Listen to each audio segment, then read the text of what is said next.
तो आज हमारे साथ हैं कुछ स्टूडेंट्स और विशाल भाई, एक बार फिर से। तो जो स्टूडेंट आज आए हैं, स्वागत है आप सभी का कॉन्सेप्ट विद के सर के साथ। और देखिए, हमारी 2 दिन की डेमो क्लास थी। मैं वैसे बेसिकली आप ही को देख रहा होता हूँ, आपको ऐसा नहीं सोचना कि सर कैमरे की तरफ देख रहे हैं, आप ही को देख रहा हूँ। तो हमारी 2 दिन की डेमो क्लास कंप्लीट हो गई थी। ये हमारी 3rd क्लास है। बेसिकली अपन कह सकते हैं कि ये हमारी पहली मेन क्लास है। अपन ऐसे भी बोल सकते हैं कि भाई ये हमारी क्या है, पहली मेन क्लास है। इस वाली क्लास में देखो हमारे कोर्स के बारे में, जैसे आप यहाँ पे आए हो तो ऑब्वियसली बात है, आपको पता होगा कि हम यूपीएससी और आरएएस के लिए और बाकी के अदर जो कॉम्पिटिटिव एग्जाम है, तो अगर आपको सब्जेक्ट कंप्लीट करना हो, या अगर आप यूपीएससी एग्जाम देना चाहते हो, या फिर अगर आप आरएएस एग्जाम देना चाहते हो, या फिर अगर आप आपकी सब्जेक्ट कंप्लीट करना चाहते हो, चाहे आप इंग्लिश मीडियम के हो चाहे आप हिंदी मीडियम के हो, तो सभी के लिए ये क्लासें होने वाली हैं। विशाल भाई पता जाओ। तो सभी के लिए क्लासें हमने स्टार्ट की थी। इसमें ये हुआ था कि भाई अभी 2 दिन तक हमने केवल इकोनॉमिक्स के बारे में थोड़ा सा जाना था, और इंडियन इकोनॉमी के सेक्टर्स के बारे में, प्राइमरी सेक्टर, सेकेंडरी सेक्टर और टर्सरी। तो दोनों क्लासें यूट्यूब पर हैं, आप वो देख सकते हो जाकर के, कोई प्रॉब्लम नहीं है। तो 2 दिन तक समय में आ गया था, ठीक है। आज लेट हो गए आप, कोई बात नहीं। वैसे भी अपनी क्लासें 2:10 पर ही स्टार्ट होती है, क्योंकि 10 मिनट हम लेट हो जाते हैं इसको सेट करने में, तो 2:10 पर ही आना है। अब देखो आगे अगर अपन बात करें स्टूडेंट्स, तो आज हम क्या करने वाले हैं इस क्लास में। तो अगर आप यूपीएससी देना चाहते हो इन फ्यूचर, या आरएएस एग्जाम देना चाहते हो, या आप अपनी सब्जेक्ट को बिल्डअप करना चाहते हो, अच्छे से कंप्लीट करना चाहते हो, तो हमारी ये क्लास है आप सबके लिए है, ठीक है। आज फर्स्ट क्लास है आपकी। बेसिकली हमारे इस पूरे सिस्टम की भी आज पहली मेन क्लास है। 2 दिन तक डेमो चला था, आज 3rd क्लास है। तो सुनो, आज की क्लास में हम समझने वाले हैं, एक बार फिर से, कल आप आए थे तो अपन ने यूपीएससी का सिलेबस आरएएस का थोड़ा देखा था। आज फिर से अपन उसका एक बार रिवाइज करते हैं कि यूपीएससी के सिलेबस में क्या है, कितना एग्जाम पैटर्न कैसा रहता है, क्वेश्चन कितने आएंगे, नंबर कितने के होता है, टोटल नंबर कितने का एग्जाम होगा, वो सारी बातें हम देखने वाले हैं। और आरएएस और यूपीएससी में क्या क्या सिमिलरिटीज हैं, समानताएं क्या क्या है, ठीक है। कौन कौन सी ऐसी सब्जेक्ट हैं जो यूपीएससी में भी आ रही हैं और आरएएस में भी आ रही है, ताकि भाई जब आप तैयारी करोगे, प्रिपरेशन करोगे, तो आपको ये पता रहेगा कि सपोज दैट आपने पॉलिटिकल साइंस स्टार्ट किया, भारतीय राज्य व्यवस्था। भारतीय राज्य व्यवस्था मतलब इंडियन कॉन्स्टिट्यूशन मान के चलो आपने पढ़ा, ठीक है। तो इंडियन कॉन्स्टिट्यूशन जैसे ही आप पढ़ोगे तो आपको ये पता रहेगा कि भाई ये आरएएस में भी आता है और ये यूपीएससी में भी आ रहा है, तो ज़्यादा सिंपल रहेगा। तो हम वो सारी चीज़ें आज देखने वाले हैं। तो सबसे पहले आप यूपीएससी एग्जाम के बारे में जानना चाहोगे, आरएएस बताओ। पल्लव, पहले यूपीएससी, डन। चलिए, तो सबसे पहले अपन यूपीएससी एग्जाम के बारे में ही जान लेते हैं। देखिए ये रहा सबसे पहले और इंटरेस्टिंग बात, 156 पेज का नोटिफिकेशन। यूपीएससी आसान नहीं है। 156 पेज का नोटिफिकेशन आता है, तो यूपीएससी आसान नहीं है। अगर आप प्रिपरेशन कर रहे हो तो आपको ये बात हमेशा याद रखनी है कि तपना पड़ेगा, पढ़ना पड़ेगा। अगर लाइक ड्रामे में पढ़ाई की है बिल्कुल कि चलो हो जाएगा या चलो निकल जाएगा, तो ऐसे बिल्कुल नहीं होने वाला है। एक सब्जेक्ट अगर आपको आपका अच्छा और आपको लग रहा है कि मुझे बहुत कुछ आता है, तो ऐसा भी बिल्कुल नहीं है, क्योंकि भैया यहाँ पे बहुत सारी सब्जेक्ट हैं। मोटे मोटे तौर पर कहूँ तो 13 सब्जेक्ट हैं, उनके अंदर भी अलग सब सब्जेक्ट हैं। मोटे मोटे तौर पर भी 11-12 सब्जेक्ट, 13 सब्जेक्ट आती हैं यहाँ पर। तो आपको बिल्कुल ऐसे ईगो में नहीं रहना है अगर एक सब्जेक्ट बहुत अच्छी है आपकी तो मुझे सब कुछ आता है ना, ये अलग खेल है भैया, ठीक है। इधर खिलाड़ी वही अच्छा खेलेगा जिसके पास पैसेंस होगा, जिसके पास परजिवेरेंस होगा, ठीक है। तो अगर पैसेंस आपके पास है तो आप इस खेल को अच्छे से खेल पाओगे, पैसेंस नहीं है तो जल्दी आउट होकर के यहाँ से निकल लोगे स्टेडियम छोड़ के। तो देखिए सबसे पहले देखो 156 पेज का क्या आता है notification, union public service commission, इसमें सब कुछ आता है, ठीक है। एग्जाम जैसे कि सपोज ये नोटिफिकेशन मान के चलो 2024 का आया होगा, ठीक है। तो 2024 का एग्जाम किस डेट को होगा, टाइम का सब कुछ आएगा। एग्जाम का सिलेबस भी इसमें आता है, एग्जाम किस पैटर्न पर होगा ये भी इसमें आता है। एग्जाम का पैटर्न मतलब प्री कब होगा, प्री में कितने एग्जाम होते हैं, प्री में कितने नंबर के क्वेश्चन आएंगे, कितने क्वेश्चन आएंगे, मेंस में कितने एग्जाम होते हैं, सब कुछ आएगा। पूरा सब कुछ इसमें छाप दिया जाता है। देखो एक बार मैं आपको बताता हूँ, पूरा तो नहीं पढ़ाऊंगा। सबसे पहले चलते हैं अपन सिलेबस और एग्जाम पैटर्न पर कि भाई एग्जाम पैटर्न और सिलेबस क्या है, अपने को दो पहले बात ये समझनी है। तो चलिए अपन अगर इसको निकालें तो अपन को ये निकालना पड़ेगा 28 पेज नंबर तक। थोड़ी सी चीज़ें मैं आपको बता देता हूँ।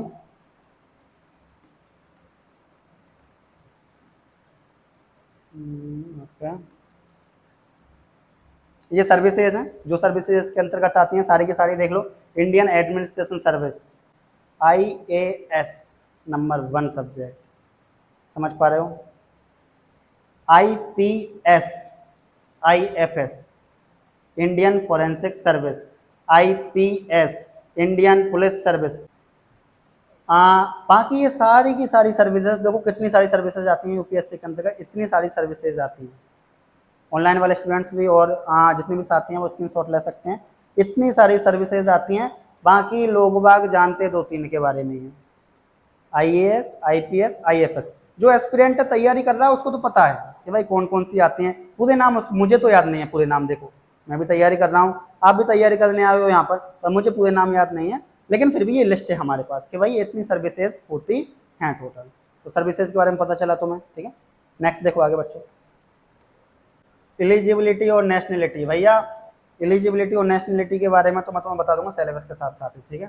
फिर भी एक बार पढ़ लेते हैं। For the Indian administration service, the Indian foreign service and the Indian police service a candidate must be a citizen of India. कि भैया अगर आपको IAS बनना है, IPS बनना है, IFS बनना है तो आप भारतीय नागरिक होने चाहिए। पहली बात तो आप सब भारतीय नागरिक हो तो फिर अपन बन सकते हैं, क्योंकि और भी लोग बने हैं जो भारतीय नागरिक हैं, तो अपन क्यों नहीं बन सकते। सिंपल बात, बन सकते हैं। फालतू का ड्रामा लगा रखा है लोगों ने कि ऐसा नहीं हो सकता। For other services a candidate must be either. कि भाई बाकी अदर्स जो लिस्ट अपन ने देखी थी उसमें अलग अलग सर्विस आ रही थी, उन सब्जेक्ट के लिए ये चीज़ें होनी चाहिए, अ सिटीजन ऑफ इंडिया और अ सब्जेक्ट ऑफ नेपाल। कि भाई अगर इंडिया का है तो चल जाएगा, सब्जेक्ट अगर नेपाल का है तो चल जाएगा, भूटान का है तो चल जाएगा। अदर जो सर्विसेज हैं उनके लिए, बाकी की जो इन तीनों के अलावा जैसे IAS IPS IFS ये केवल आप जब ही बनोगे जब आप इंडियन सिटीजन हो। इनके अलावा यूपीएससी में जो अदर सर्विसेज आती हैं तो आप नेपाल के हो तो बन सकते हो, भूटान के हो तो बन सकते हो, इंडिया के हो तो ऑब्वियसली बात है बन ही सकते हो। नेक्स्ट, बाकी अलावा और भी हैं बच्चों। तबियत एंड रेफ्यूजी। रेफ्यूजी पढ़ाया था मैंने 11th क्लास में आपको। आप जब 11th में थे तो मैंने आपको बताया था कि रेफ्यूजी कौन होते हैं, आपको भी मैंने बता रखा है रेफ्यूजी कौन होते हैं। कौन होते हैं पल्लव बोल? शरणार्थी, ठीक है। रेफ्यूजी होते हैं शरणार्थी। तो Tibetan refugees who came over to India before 1 January 1962 के ऐसे शरणार्थी, ऐसे रिफ्यूजी जो 1 जनवरी 1962 से पहले आ गए थे इंडिया में तिब्बत से, ठीक है, वो भी दे सकते हैं। With the intention of permanently sitting in India. और उनका इंटेंशन कैसा था कि भाई अब परमानेंटली अपन इंडिया में रहेंगे, तो ऐसे लोग भी क्या कर सकते हैं, अदर सर्विसेज में आराम से ज्वाइन कर सकते हैं। तो ये बात याद रखनी है। बाकी सबको ये लग रहा है कि भैया इंडिया वाले ही बन सकते हैं, नहीं, इंडिया वाले 3 सर्विसेज में सबसे अव्वल रहते हैं, IAS IPS IFS। बाकी अगर आप भूटान के हो, बाकी अगर आप नेपाल के हो, अगर आप तिब्बत के भी हो और 1 जनवरी 1962 से पहले इंडिया में रह रहे हो या इंडिया में आ गए हो और परमानेंट सेटलमेंट आपका यहाँ हो गया है, तो आप इन तीनों के अलावा किसी भी अदर जो सर्विस है, बाकी अपन ने जितनी भी सर्विसेज देखी हैं उनमें ज्वाइन कर सकते हो, कोई दिक्कत नहीं है। ये बात आपको पहली बार पता चली होगी। आज आपको बहुत सारी ऐसी बातें हैं जो पहली बार पता चलेंगी, वरना सब लोग बस रील्स ही डाल रहे होते हैं कि भैया ऐसा है ऐसा है। तो वो सारी चीज़ें देखो। एज लिमिट की बात कर लेते हैं बच्चों थोड़ा से, और भी ये कैटेगरी है, ये आप नोटिफिकेशन में सेंड कर दूंगा आपको PDF के फॉर्म में, पढ़ लेना क्योंकि क्लास काफ़ी लॉन्ग हो जाएगी फिर। एज लिमिट देखिए, a candidate must have attend the age of 21 year. कि भाई अगर आप 21 साल के हो तो आप इस एग्जाम को अटेंड कर सकते हो, 21 ईयर चाहिए, okay. Next, and must not have attend the age of 32 years on the 1 August. Minimum 21 year, maximum 32 year, याद रहेगा। मिनिमम कितना 21, मैक्सिमम कितना 32, ओके।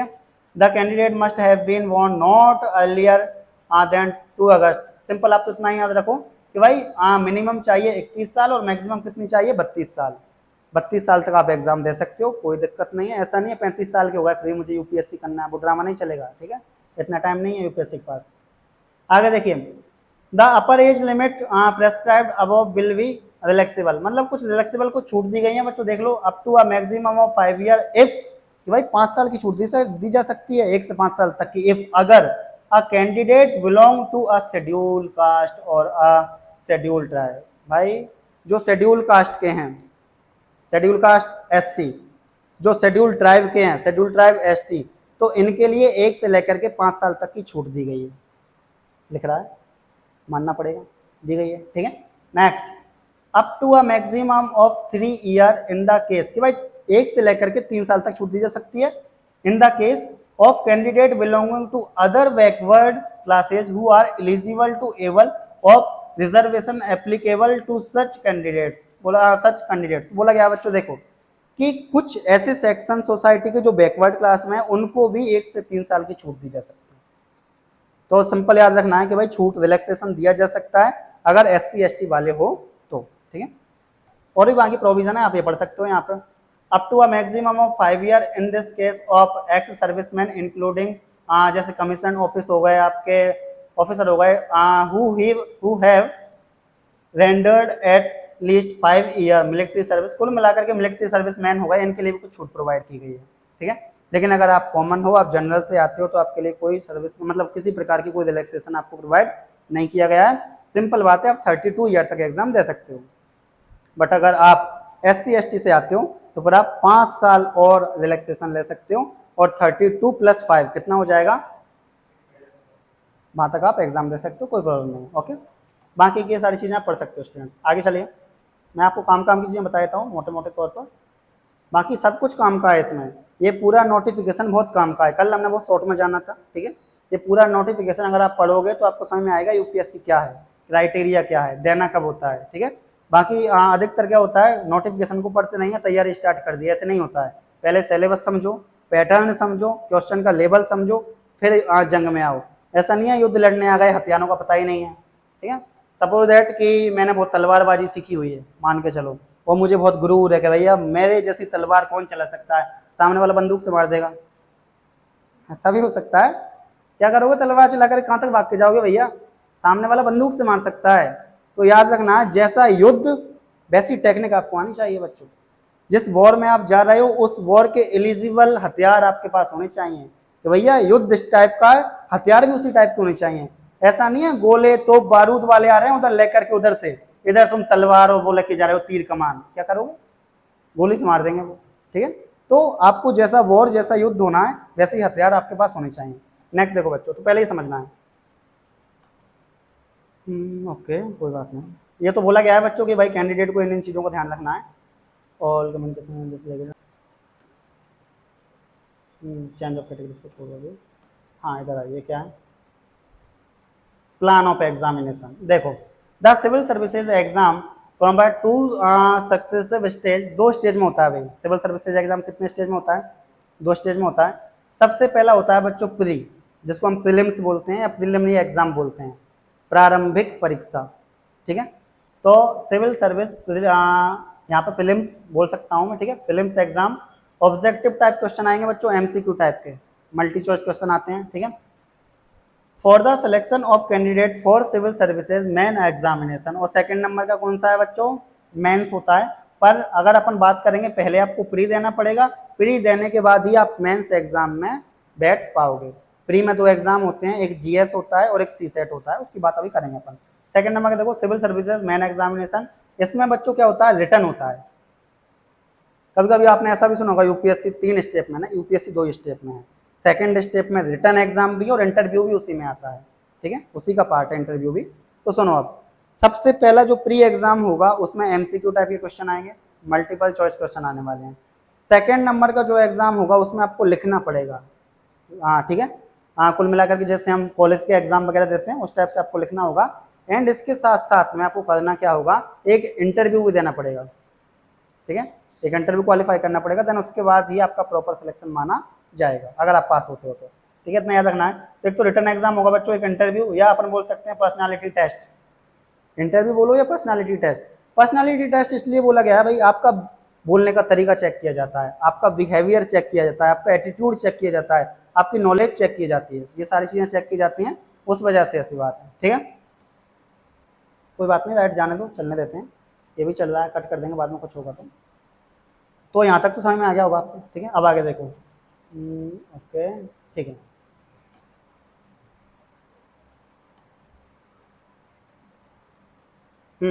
नेगेटिव मार्किंग बच्चों, हाँ थोड़े नोट पढ़ के बताता हूँ मैं आपको, ठीक है, ये पढ़ लो पहले। The civil services prelims examination will consist of 2 paper of objective type multiple choice question and carry, कुल मिलाकर के देखो टोटल कितने नंबर का, 400 नंबर का होने वाला है दोनों पेपर मिला करके। कल मैंने आपको बताया था बच्चों कि एक पेपर आता है 200 नंबर का, जैसे मैं आपको इधर समझाता हूँ। देखो यहाँ पे अगर अपन बात करें तो सिंपल बात ये है कि भाई यूपीएससी मैं लिख देता हूँ। यूपीएससी में क्या है, वैसे 2 ही लेवल हैं, पर मैं आपको समझाने के लिए 3 बना देता हूँ, ठीक है। लेवल वैसे 2 में होता है। एक तो होता है प्रीलिम्स एग्जाम, एक होता है मेंस, एक इंटरव्यू भी मेंस का ही पार्ट है, पर ठीक है सुनो। प्रीलिम्स में भी 2 एग्जाम हैं, 2 कौन कौन से स्टूडेंट, एक जीएस जनरल स्टडीज, इसमें क्या आएगा, political science, geography, history, economics, science and tech, culture, current affair सारे के सारे, एंड इसके साथ साथ में इंटरनेशनल रिलेशन, ये सारी चीज़ें इसमें आ जाएंगी। जीएस सारा सामाजिक विज्ञान भर के आ जाएगा। सी सेट, मिसाल ये आपको ठीक लगा होगा सी सेट सुन के, मेंटल एबिलिटी, कॉम्प्रीहेंशन, मैथमेटिक्स, ठीक है, ये सारी चीज़ें किस में आ जाएंगी, सी सेट में। सबसे अगर मैं आपसे कहूँ यूपीएससी में अगर आपको जाना है, इंटर करना है, तो सबसे बड़ी बात है आपको इसका भी ध्यान रखना है, अधिकतर स्टूडेंट फेल होते हैं यहाँ पर सी सेट में।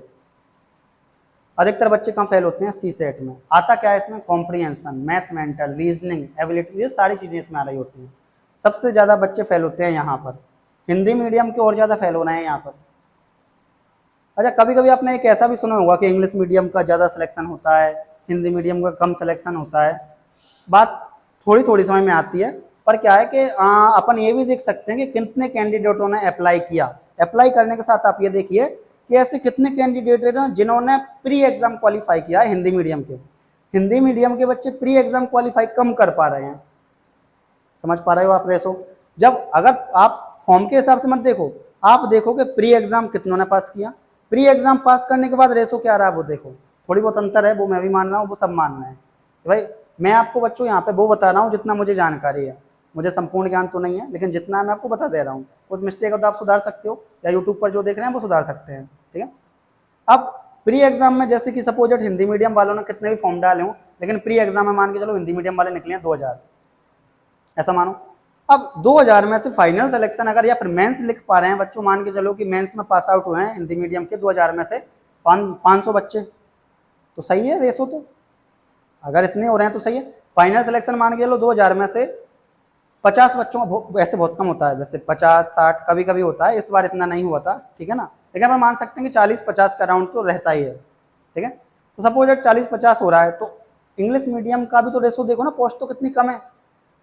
तो अपन ये तो मानते हैं कि हाँ भाई हिंदी मीडियम का कभी कभी ऐसा आता है, क्योंकि देखो हिंदी में मात्राएं वगैरह होती हैं, लगाने में लिखने में टाइम लगता है।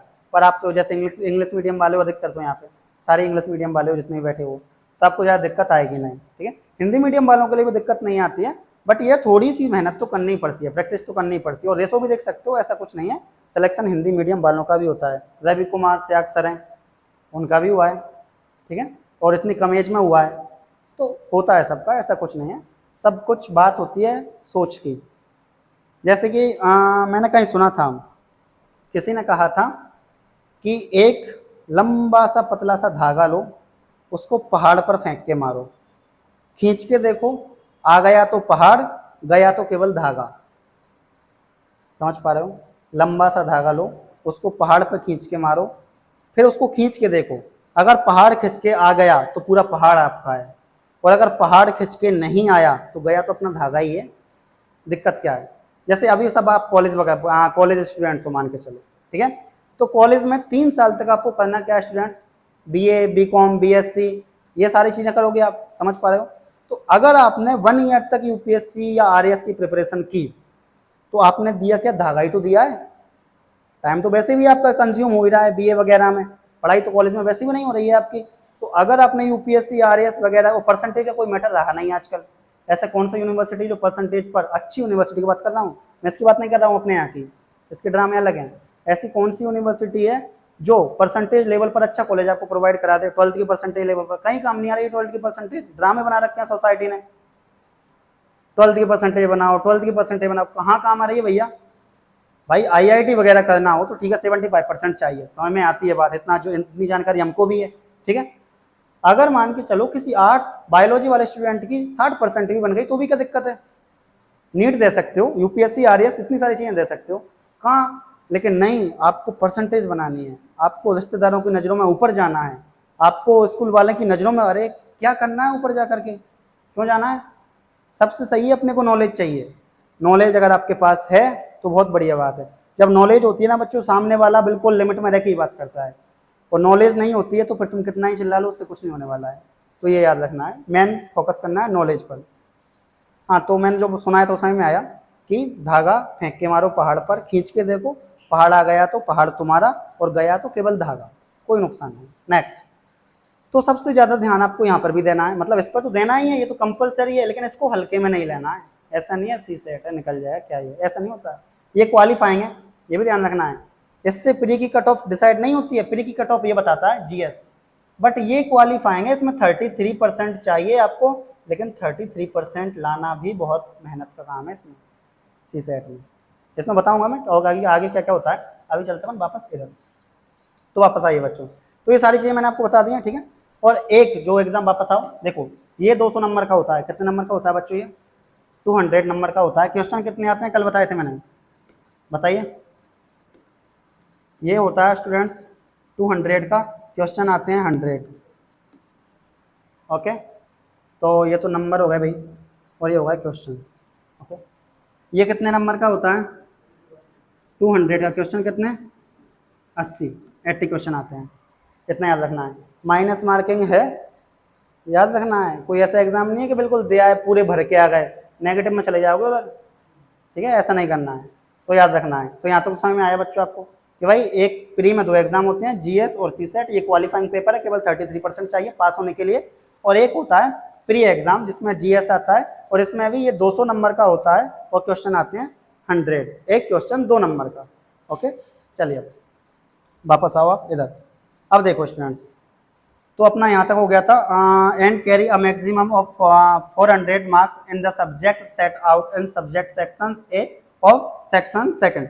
This examination is a means of service as a, ये सारी चीज़ें तो आप पढ़ लेना घर पे, मैं जो आपको बता रहा हूँ नोट पढ़ते हैं। There will be a negative marking, मैंने आपको बता दिया भाई नेगेटिव मार्किंग होती है, ठीक है। और नेगेटिव मार्किंग कितने की होती है, तो 0.33, कितने की होती है, 0.33 नेगेटिव मार्किंग है, ओके। ये लिख रहा देख लो बच्चों यहाँ पे, there are 4 alternatives for the answers of every question, for each question, भाई हर क्वेश्चन के लिए 4 अल्टरनेटिव दिए जाएंगे, 4 ऑप्शन आएंगे आपके पास, ए बी सी डी या एवस ऐसे करके। For each question of which a wrong answer has been given by the candidate 1/3 of the marks, कि भाई अगर आपने किसी एक क्वेश्चन का गलत आंसर दिया तो 1/3 हिस्सा 1/3 काट लिया जाएगा आपके नंबर का, ठीक है। तो एक क्वेश्चन 2 नंबर का, तो उसका 0.33 काट लिया जाएगा। नेक्स्ट सेकंड वाला देखो, इफ अ कैंडिडेट, अगर एक कैंडिडेट है बच्चों गिव मोर देन 1 आंसर, वो सारी बातें बताई गई हैं, तो ये पढ़ लेना, बस नेगेटिव मार्किंग का ध्यान रखना है। Next, the civil services main examination will be consist of a written examination, बता दिया मैंने आपको कि मेंस एग्जाम में लिखना होता है भाई आपको, and an interview, personality test, इसके बारे में बता रखा है। आगे देखो, the written examination will be consist of 9 paper, देखो बच्चों ध्यान से, यहाँ पे बोला गया है भैया, इसको मैं एक बार रफ कर देता हूँ थोड़ा सा, ये तो हटा दूँ, ये तो पता ही है आपको, मैं बता दी सारी चीज़ें।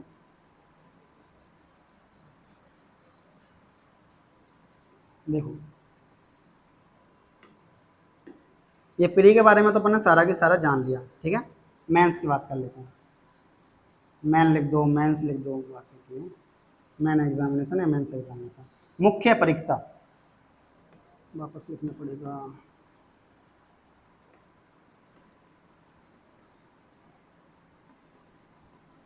मेंस या मैन एग्जामिनेशन, ओके। मुख्य परीक्षा देखो स्टूडेंट, इसमें क्या होगा, टोटल 9 पेपर हैं, कितने पेपर, 9 पेपर, तो यहाँ लिख देता हूँ मैं, ये टोटल 9 एग्जाम है भाई।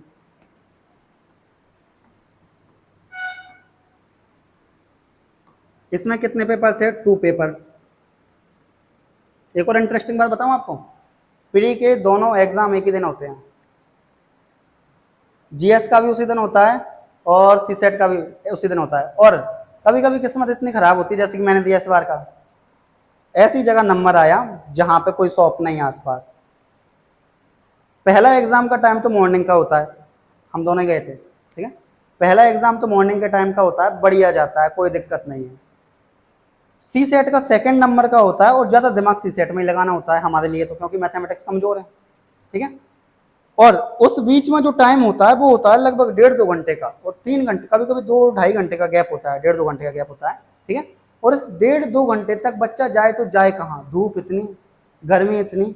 ऐसा तो नहीं रिश्तेदार हूँ जहाँ पे अपने को बोला कि बैठ लेंगे, बेटा बैठ जा, कोई दिक्कत नहीं है, 2 घंटे बाद चला जाना, ऐसा नहीं है भैया। कहाँ बैठोगे, पार्क है, पार्क भी पता नहीं कहाँ है, नया नया शहर, कैपिटल, राजधानी, राजधानी में कोई बच्चा चला जाता है पहली बार, कोई नहीं जाता है, कोई पहली बार जा रहा होता है, बहुत सारी दिक्कतें आपको फेस करनी पड़ती हैं।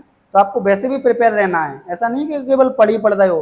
पढ़ने से यूपीएससी निकलेगा या नहीं निकलेगा वो डिसाइड होगा बाद में, पर अगर पढ़ने में आप रह गए, आपने सोसाइटी नहीं समझा, तो पढ़ के सिलेक्शन हो भी गया तो भी आप एक अच्छे ऑफिसर नहीं बन पाओगे। पढ़ने के साथ साथ आपको समाज सीखना है, सोसाइटी सीखनी है, कैसे कैसे चीज़ों को हैंडल करना है, कोई प्रॉब्लम है, कोई डिस्प्यूट चल रहा है, कैसे बात करनी है। आपसे छोटे भाई बहन है, आपसे छोटे जो स्टूडेंट हैं उनको समझाओ तो भाई आपको सोसाइटी को पॉजिटिव वे में समझना है, पॉजिटिव वे में देखना है। कमियां सब जगह होती हैं पर फिर भी अपने को एक सही रास्ते पर चलना है, तो वो सारी चीज़ें आपको आनी चाहिए। आप में एटीट्यूड बोलने का होना चाहिए, पॉजिटिव एटीट्यूड, एटीट्यूड में भी ध्यान रखना है, पॉजिटिव एटीट्यूड, सकारात्मक की बात कर रहा हूँ मैं। तो याद रखना बच्चों, मेंस में क्या होता है, 9 पेपर, प्री में 2 पेपर। अब इन 9 पेपर के बारे में जान लेते हैं अपन भाई कि 9 पेपर में कौन कौन से आते हैं। तो देखो एक बार, हाँ यहाँ तक तो हो गया था अपना सारा की सारा, ओके चलिए अब आगे चलते हैं।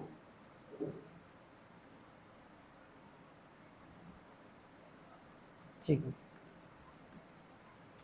ये क्या, subjects and prelims and mains, okay. अब देखो सबसे पहले बच्चों सब्जेक्ट बताई गई हैं प्री और मेंस की। 9 पेपर के बारे में मैं आपको बताता हूँ यहाँ पर, देखो कोई बात नहीं, अपने को उसमें अभी मिली नहीं पर लिखी है उसमें कहीं ना कहीं। इन 9 के बारे में आपको इधर बताता हूँ कि भाई ये मेंस एग्जाम है। इस मेंस एग्जाम में कितने पेपर हैं बच्चों, 9 पेपर। कुछ स्टूडेंट 1-2 पेपर देके परेशान हो जाते हैं, नंबर नहीं आया तो कभी मेरा 1 में नंबर नहीं आया, 2 में, यहाँ 9 पेपर है, 9 में से 1 में भी नंबर नहीं आया तो वापस आओ प्री में, प्री में भी जीएस पर वापस। प्री में भी ऐसा नहीं है तो मैं सी सेट में बुला रहे हैं, पहले जीएस दे, जीएस देने के बाद अगर, और पहले कॉपी चेक होती है सी सेट की, ध्यान रखना है, पहले कॉपी सी सेट की चेक होगी, सी सेट में नंबर आया है तो जीएस की चेक होगी। पागल थोड़ी ना है कि पहले आपको जीएस की चेक करेंगे, अपनी कट ऑफ निकालेंगे, देन उसके बाद सी सेट, पहले जीएस। जितना मैंने सुना है, मुझे इतना ही आइडिया है, मैं गलत भी हो सकता हूँ, पर मेरे आइडिया के अनुसार पहले सी सेट की कॉपी चेक होती है, देन उसके बाद में जीएस की कॉपी चेक होती है, ठीक है। सुनो, तो 9 पेपर, 9 पेपर में बच्चों 4 पेपर तो होते हैं जीएस के, किसके होते हैं, जीएस में बता रहा हूँ क्या आएगा, सेम वही जो मैंने आपको बोल रखा है। 4 पेपर के जीएस में क्या आएगा, political science, geography, history, economics, international relation, and इसके अलावा सिक्योरिटी, सोसाइटी, एथिक्स, सब आ जाएगा 4 पेपरों में। ये हैं मेन पेपर आपके, ठीक है। अगर ये अच्छे गए, इनके अलावा 2 और बताऊंगा अभी, 2-3 और इनके अलावा। पहली बात तो सबसे अच्छी ये जानी चाहिए, ठीक है। इसके अलावा 2 पेपर होते हैं बच्चों आपके, जो आपको एक सब्जेक्ट लेनी पड़ती है जिसको बोलते हैं optional subject, optional subjects. Optional subject क्या है भाई, कि आपको यूपीएससी में एक सब्जेक्ट सेलेक्ट करनी होती है, आप कौन कौन सी कर सकते हो बताऊंगा मैं अभी, तो उस सब्जेक्ट के भी 2 पेपर होते हैं, ये भी अच्छे जाने चाहिए, इनके आधार पर भी आपका कट ऑफ बनेगा, ध्यान रखना है। एक पेपर होता है ऐसे, निबंध, कौन सा होता है, निबंध। निबंध ऐसा आएगा जो या तो आज तक आपने नहीं सुना, और अगर सुना है तो इतना कॉमन है कि आप लिखोगे क्या ये आप सोचने पर मजबूर हो जाओगे, ये यूपीएससी है क्योंकि, समझ पा रहे हो, तो आपको लिखने की प्रैक्टिस होनी चाहिए। अगर आपको आंसर राइटिंग आता है तो आपका यूपीएससी में सिलेक्शन होगा, अगर आप पढ़ने में थोड़े कमजोर हो बट आपका आंसर राइटिंग लिखने का तरीका अच्छा है, ठीक है, आप चीज़ों को एक्सप्रेस अच्छे से कर पा रहे हो, उसको लिख अच्छे से पा रहे हो, रिप्रेजेंट अच्छे से कर पा रहे हो मैप के द्वारा या शॉर्ट डायग्राम के द्वारा, चार्ट के फॉर्म में, तो चांस ज़्यादा बढ़ जाते हैं कि आपका सिलेक्शन होगा, याद रखना है, ठीक है। पर ऐसा नहीं है पढ़ने में बिल्कुल ही खत्म हो, बस मुझे तो लिखना ही आता है, पढ़ना नहीं आ रहा, तो ये भी नहीं है, कुछ भी लिख के नहीं आना है, ठीक है, ये वो कॉलेज वाले एग्जाम नहीं है। हमारे कॉलेजों में क्या होता है, 7 डे की एक सीरीज आती है, क्या बोलते हैं उसको, 1 वीक सीरीज। 1 वीक सीरीज करके आती है, 7 दिन तक उसमें पढ़ के जाओ। उसको भी 7 दिन कोई नहीं पढ़ता है, एक दिन पहले पढ़ते हैं नाइट को, वो भी जितना समझ में आया ठीक है, बाकी सब भर दिया। और परसेंटेज बन रही है 70 80, कहाँ से बनी भैया 1 वीक सीरीज में इतना पावर। मतलब बच्चों की 1 साल की पढ़ाई कम पड़ जाती है 1 वीक सीरीज के आगे, देख लो तुम। कॉलेज में ऐसा होता है, तुम्हारे साथ भी सेम ऐसा ही होने वाला है। यहाँ के कॉलेजों में यही है, आपके भाई बहनों ने पेपर दिए, उन्होंने भी खरीदी होंगी, पूछ लेना तुम घर जा करके। 1 वीक सीरीज, 1 वीक सीरीज का पावर अलग है बच्चों, ठीक है, पर वो ठीक नहीं है। मतलब इससे क्या होता है ना कि स्टूडेंट के पास नॉलेज तो आ नहीं रही है, नंबर दिए जा रहे हैं, खैर क्या ही करें। तो एक तो निबंध है बच्चों, ठीक है। एंड 2 एग्जाम होते हैं, काउंट करना है 9 होने चाहिए। 2 एग्जाम होते हैं अनिवार्य, कंपलसरी, अनिवार्य लिख देता हूँ मैं। 2 एग्जाम अनिवार्य एग्जाम होते हैं, कंपलसरी एग्जाम होते हैं हिंदी इंग्लिश। मतलब आप एक कोई सब्जेक्ट ले सकते हो, बाकी इंग्लिश का है, तो हिंदी और इंग्लिश अपने अकॉर्डिंग बता दूंगा।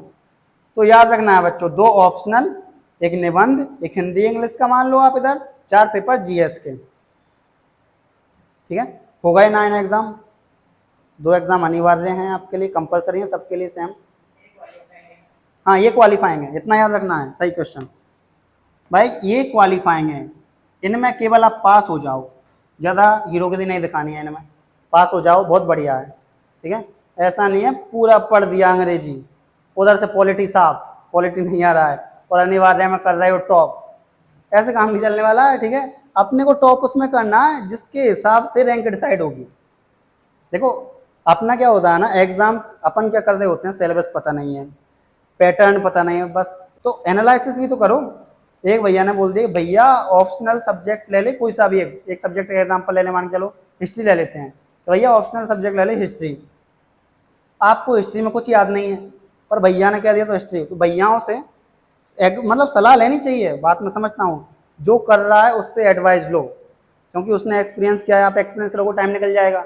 अनुभव लेने से अच्छा है सीख लेना, अगर सीखी जा सकती है चीज़ तो। वैसे कहा यह जाता है good experience coming from bad experience, but फिर भी कोशिश ये करनी है कि अगर आपको कोई ठीक चीज़ सिखा रहा है तो आप सीख जाओ, अच्छी बात है, बट फिर भी एक बार चेकआउट तो करो। किसी भैया ने बोल दिया कि हिस्ट्री ले ले, आपको हिस्ट्री में कतई इंटरेस्ट नहीं आ रहा मान के चलो, और आपने ले लिया हिस्ट्री, अब पढ़ो, उसमें पता नहीं चला एंशियंट किसे कहते हैं, और बच्चे ने ले लिया हिस्ट्री। पहले भैया देख ले एंशियंट, मिडाइवल, मॉडर्न, सारी चीज़ें, वर्ल्ड हिस्ट्री, तो ऐसे करके तो राइट सबसे लो, पर एक बार चेकआउट जरूर करो। तो ये केवल भैया क्वालिफाइंग है, केवल पास हो जाओ। ये 4 पेपर, ये 2 पेपर और एक ये पेपर, ये है रास्ता यूपीएससी में सिलेक्शन का।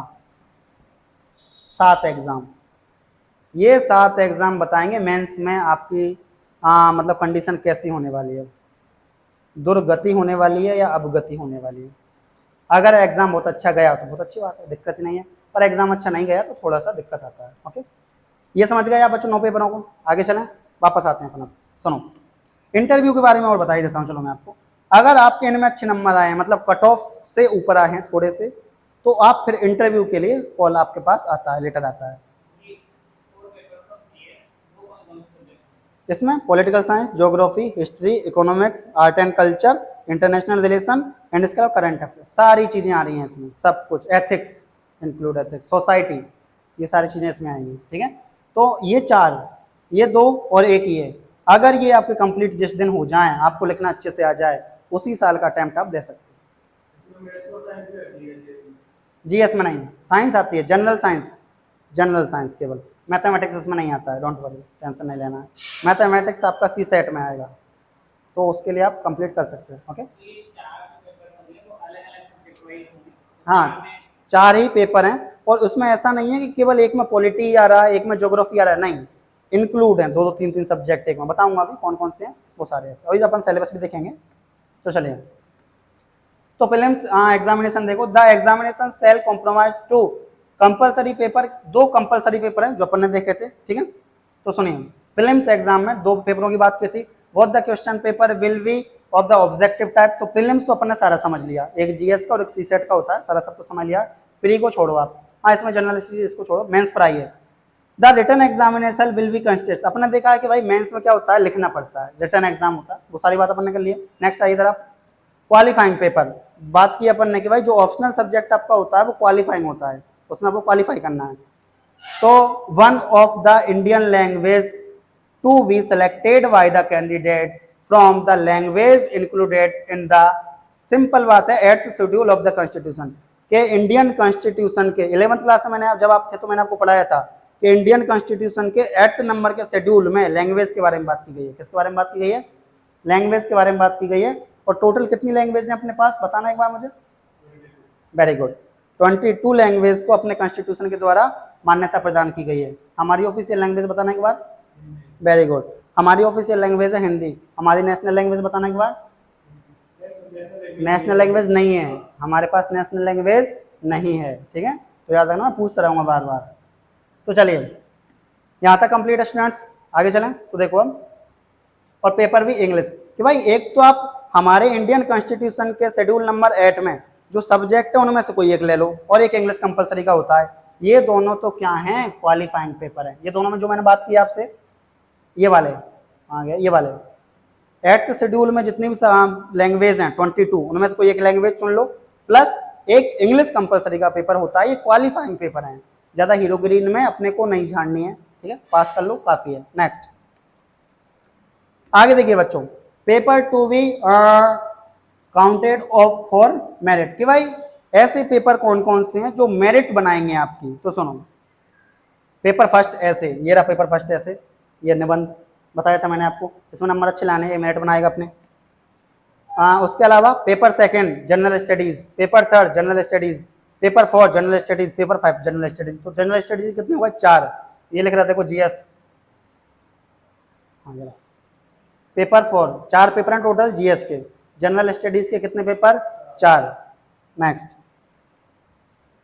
एंड इसके अलावा जनरल स्टडीज हो गया, ये भी जनरल स्टडीज सेकंड।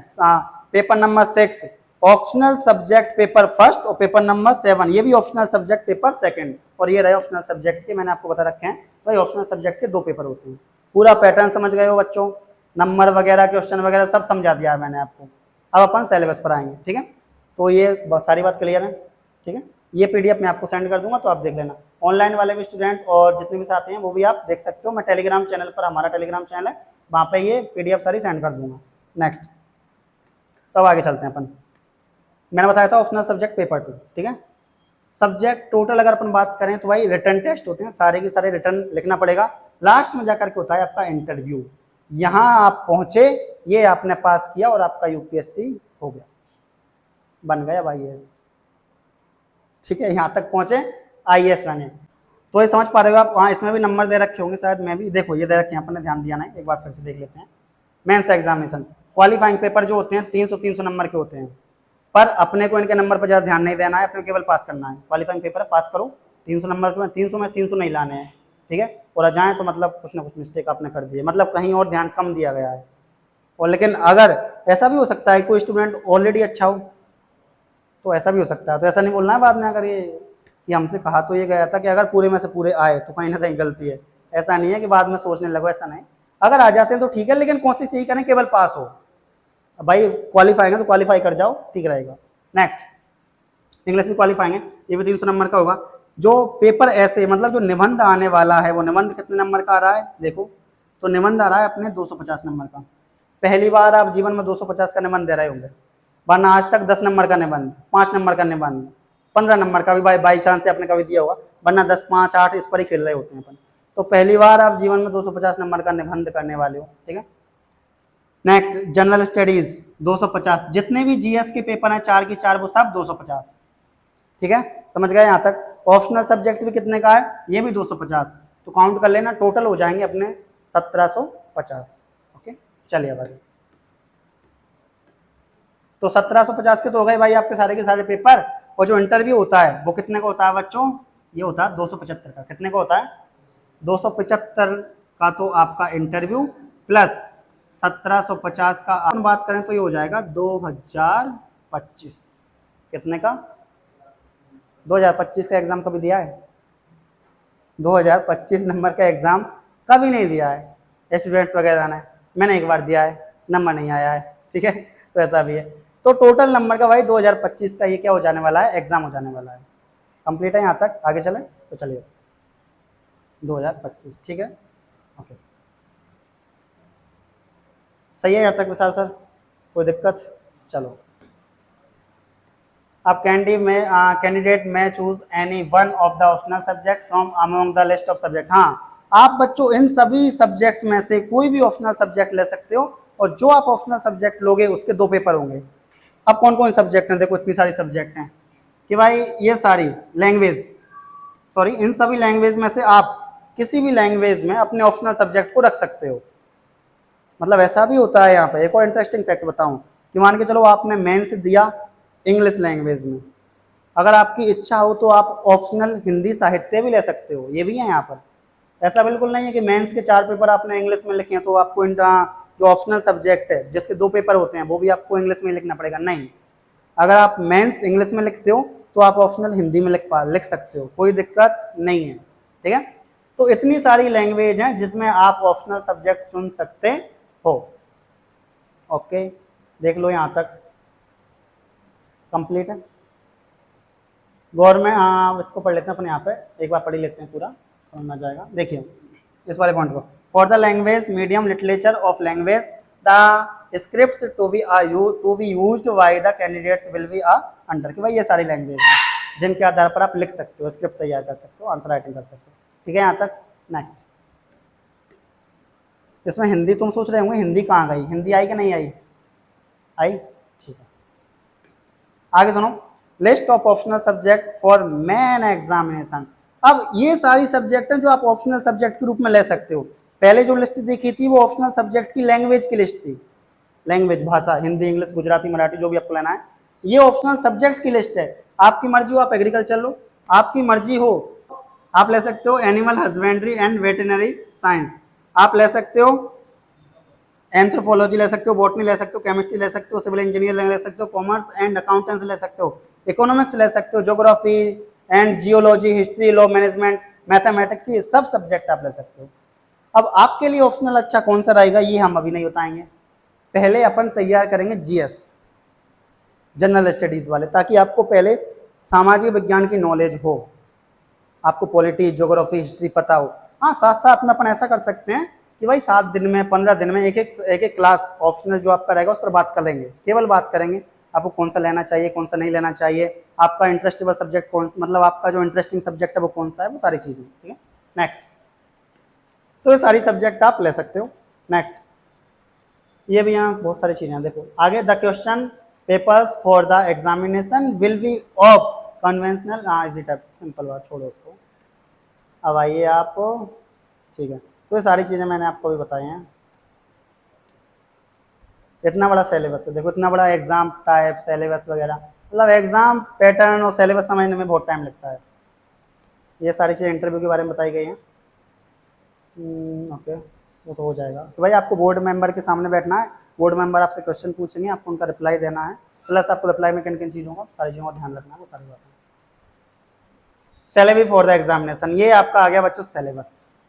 फाइनली जा करके पैटर्न समझते हुए अभी केवल अपन सिलेबस पर आए हैं। कितना टाइम हुआ है? ओके, इसको तो अपन कंप्लीट कर ही लेते हैं, यूपीएससी का सिलेबस पूरा हो जाएगा, एग्जाम पैटर्न में कंप्लीट हो जाएगा अच्छे से। तो सुनिए, तो सबसे पहले candidates are advised to go through the syllabus published in the section for the prelims examination and the main examination as. कुल मिलाकर के देखिए, अगर अपन बात करें यहाँ पर किस किस की बात की जा रही है, तो सबसे पहले बात कर रहे हैं अपन प्रीलिम्स एग्जामिनेशन, प्रारंभिक परीक्षा की अपन यहाँ पे बात कर रहे हैं। तो देखिए सिंपल बात बच्चों, मैंने बताया था कि एग्जाम पेपर 200 नंबर का होने वाला है। कितने नंबर का होने वाला है? 200 नंबर का। टाइम ड्यूरेशन कितना रहने वाला है? 2 घंटे रहने वाले हैं। पेपर होगा 2 घंटे का, एग्जाम भी आएगा कितने का, कितने नंबर का? 200 नंबर का। क्वेश्चन कितने आएंगे पता ही रखा है मैंने आपको, ठीक है। अब सुनिए आगे, अगर आगे बात करें क्या क्या सब्जेक्ट आएंगे भाई पेपर फर्स्ट, ये जीएस की बात कर रहा है, ये किसकी बात कर रहा है? जैसे कि मैंने आपको बताया था कि प्री में 2 एग्जाम हैं, एक जीएस और एक सी सेट, ठीक है, ये 2 एग्जाम है। तो ये जीएस के सब्जेक्ट है। यहाँ पर देखो क्या क्या है, current events of national and international importance, history of India and Indian national movement, Indian and world geography, physical, social, economic geography of India and the world, Indian polity and the governance, constitution, political system and panchayati raj, public policy, rights and issues, economic and the social development and sustainable development, poverty, inclusion and demographic and society and social sector initiatives and general issues of environmental ecology, biodiversity and climate change that do not require subject ये क्या लिखा हुआ है specialisation and general science. ये सारे subject किसके हैं बच्चों? ये सारे सब्जेक्ट हैं जीएस के, इतने सारे। तो इसमें पॉलिटी, ज्योग्राफी, करंट अफेयर सब कुछ आ गया है, आप ये मान के चलिए। ओके, हाँ, कुछ सब्जेक्ट ऐसे हैं जो केवल मेंस में आती हैं, वो मैं आपको बताऊंगा कौन कौन सी हैं। ठीक है, अब चलिए अब सी सेट का भी देख लेते हैं भाई। ये वो वाला सी सेट मैंने उधर लिखा था। तो ये जो एग्जाम का सिलेबस है ये किसका है? सी सेट। सी सेट का सिलेबस देख लो। कॉम्प्रिहेंशन आएगा, ठीक है, इंटरपर्सनल स्किल आएंगे, लॉजिकल रीजनिंग आएगा, decision making and problem solving आएंगे, जनरल मेंटल एबिलिटी आएगी, बेसिक न्यूमेरिकल, ये सारी चीजें आने वाली हैं। तो इसमें मैथ, मेंटल, कॉम्प्रिहेंशन, ये सारी चीजें किसमें आएंगी? सी सेट में आएंगी। 80 क्वेश्चन आएंगे, 200 नंबर का पेपर होने वाला है, याद रखना है। टाइम इसके लिए भी कितना घंटे? 2 घंटे।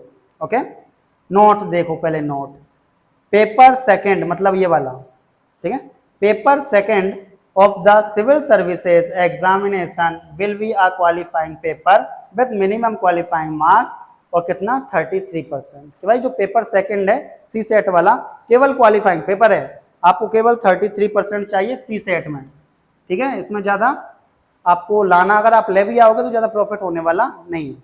Next, the questions will be of multiple choice objective type. Question कैसे आएंगे? मल्टीपल चॉइस ऑब्जेक्टिव टाइप आने वाले हैं। ठीक है, इतना ध्यान रखना है। पार्ट बी, आप ऐसा करो आगे आ जाओ, मैं इन 2 फैन को बंद कर देता हूँ क्योंकि लाइट पता नहीं कब आएगी, क्लास वगैरह चलानी पड़ेगी ना सर को, तो उस वजह से।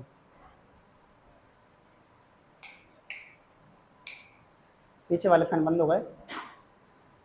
नहीं हुए? अब हो गए होंगे, ठीक। चलिए, तो अब देखिए पार्ट बी, मेन एग्जामिनेशन, इसका और सिलेबस देख लेते हैं, देन क्लास ऑफ करेंगे उसके बाद। The main examination is, upon syllabus पर ही चलते हैं सीधा। देखिए, qualifying paper of Indian language and English, मैंने आपको बताया था एक इंडियन लैंग्वेज चुननी पड़ेगी, एक कंपलसरी इंग्लिश का होता है, वो क्वालिफाइंग होता है। सुनो अब ये सारी बातें तो छोड़ो, आप इधर आइए। इंडियन लैंग्वेज में भी आप ये कर सकते हो, ये भी अपन बात कर ली। द पेपर इंडियन लैंग्वेज, ये भी बात हो गई। पेपर फर्स्ट होगा आपका ऐसे का पेपर, पहला किसका होगा? आपका निबंध का पेपर होगा, ऐसे का पेपर होने वाला है। कैंडिडेट्स में भी रिक्वायर्ड टू, कुल मिलाकर के एक निबंध लिखना है, सिंपल बात, पूरा पढ़ने से अच्छा एक निबंध लिखना है। निबंध कितने नंबर का आता है मैंने आपको बता रखा है, ठीक है। अच्छा, निबंध ऐसा आएगा या तो जो आपने नहीं सुना और सुना तो बहुत कॉमन, ऐसा करके। नेक्स्ट, कॉमन ऐसा कि आप लिख नहीं पाओगे, या फिर आप क्या लिखोगे समझ में कम आएगा, पर लिख लोगे, इतना पढ़ोगे तो सारा।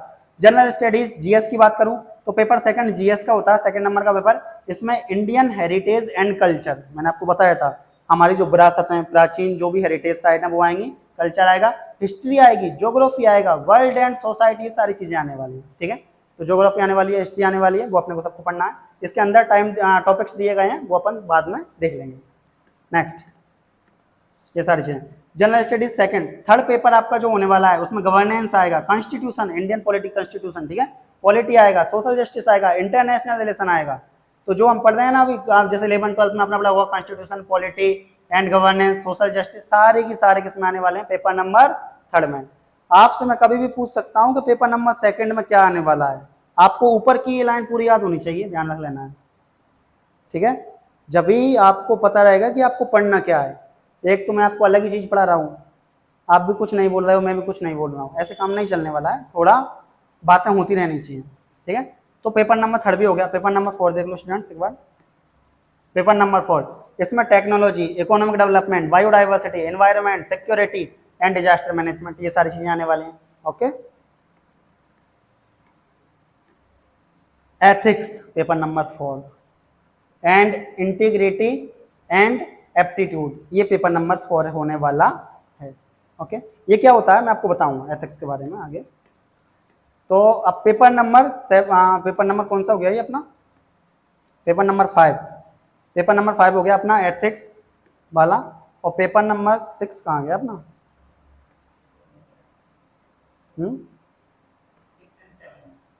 वो तो कंपलसरी पेपर था ना अपना एक तो। ठीक है, दो तो अपने कंपलसरी पेपर हैं जो फर्स्ट में ही आ गए थे, उनकी बात हो गई, ऐसे की बात हो गई, और दो ऑप्शनल के होते हैं तो उनका आपको याद रखना है। तो याद रखना है 4 पेपर जीएस के जिनका सिलेबस अपन ने देख लिया है मोटे मोटे तौर पर, तो बाकी अपन ये पीडीएफ टेलीग्राम पर भी सेंड कर दूंगा, मैं आपको पर्सनली भी सेंड कर दूंगा। तो भाई एथिक्स में कौन कौन से टॉपिक आने वाले हैं तो ये सारे लिख रहे हैं, ठीक है। इसके अलावा अगर अपन बात करें पेपर नंबर 4, पेपर नंबर 4 में कौन कौन से सब्जेक्ट आने वाले हैं तो ये रहे सारे के सारे, टॉपिक कौन कौन से आने वाले हैं तो ये रहे सारे के सारे, तो वो आप देख सकते हैं। तो आज अपन ने पूरा 1 घंटा लगाया है, एक यूपीएससी का एग्जाम पैटर्न समझा है, यूपीएससी का सिलेबस देखा है। अभी भी अगर अपन इसको समझना चाहें तो लगभग अपन मान सकते हैं कि 2-3 घंटे और जा सकते हैं। इतना बड़ा इसका नोटिफिकेशन आता है, 156 पेज का नोटिफिकेशन है ये, 156। बाकी एग्जामों के नोटिफिकेशन कैसे आ रहे होते हैं, 2 पेज, 1 पेज, 3 पेज, ठीक है। तो सबसे बड़ी बात है कि भाई आप एग्जाम पैटर्न को पहले समझ गए हो, बहुत अच्छी बात है।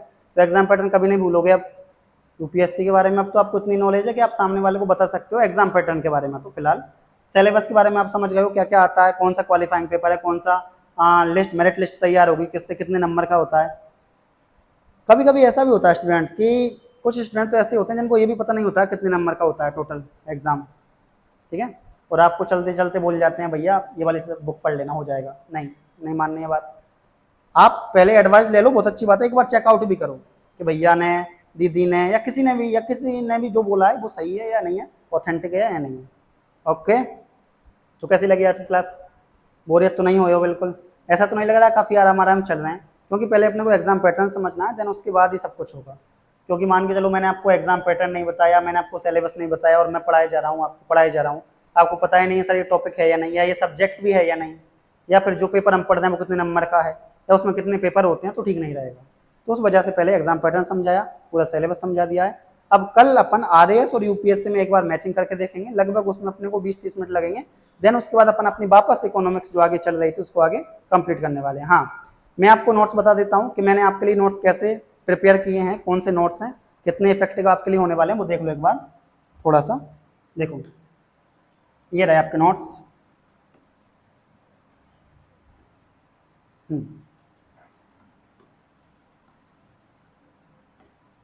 अरे ओके, ठीक है, देखो और भी छोटा करना पड़ेगा, 25, ठीक है। ये हैं आपके नोट्स, थोड़ा और कर दो, जो मैंने प्रिपेयर किए हैं यूपीएससी प्लस आरएएस। मैंने कुछ लिखा है तुम्हारे लिए, तुम मेरा साथ दोगे तो मैं तुम्हें हारने नहीं दूंगा। मैं ऐसा वादा नहीं कर रहा हूँ, कोशिश करूँगा पूरी, ठीक है, मैं पूरी कोशिश करूँगा। जितनी जानकारी मेरे पास है, मैं यूट्यूब वाले साथियों से भी कहना चाहता हूँ, मैं कोशिश करूँगा जितनी जानकारी मेरे पास है उस जानकारी में से अच्छा आपको दे पाऊँ, और जितने ऑफलाइन स्टूडेंट बैठे हुए हैं उनके लिए भी, ठीक है।